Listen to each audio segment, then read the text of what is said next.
Hello and welcome to all my viewers. In this video, we are going to learn about an experiment. To make our learning easier, I have divided the experiment in the following contents, in which the first is the object, second the materials required, third comes up is the theory, fourth the procedure, and last the result. So first, let's focus on the object of our experiment, which is to find the hemoglobin content of a given blood sample.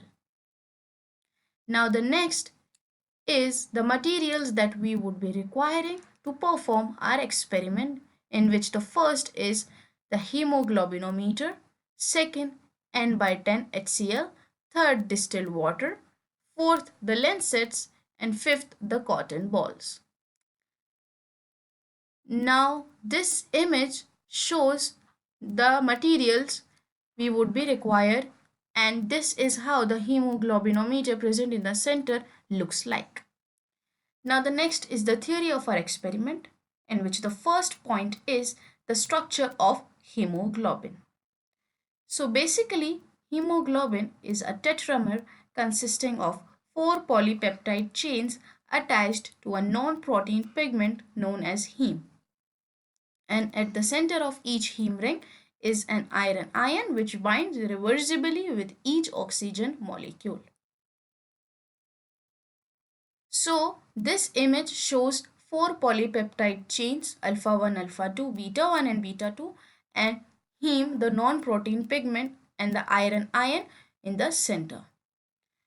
And the next image shows that how hemoglobin carries oxygen from lungs to the tissues, and how oxygen binds with the iron ion in the center, and 4 oxygen molecules in one hemoglobin molecule.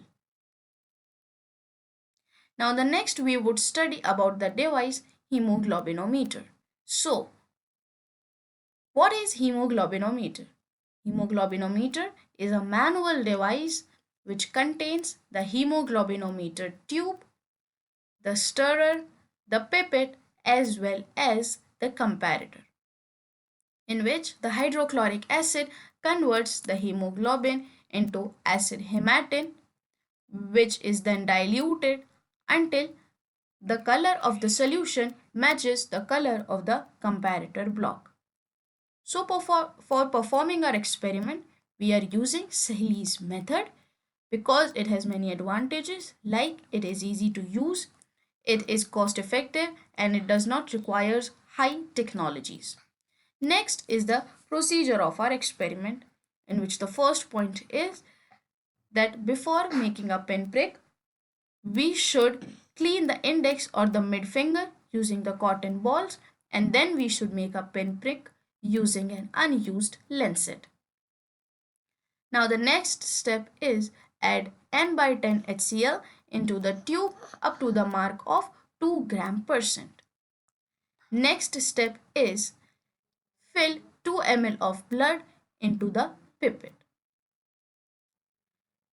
Next, add the blood into the tube containing hydrochloric acid. Mix the blood and hydrochloric acid thoroughly and allow it to stand for 10 minutes.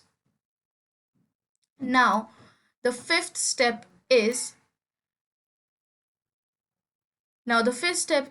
place the hemoglobinometer tube into the comparator glass.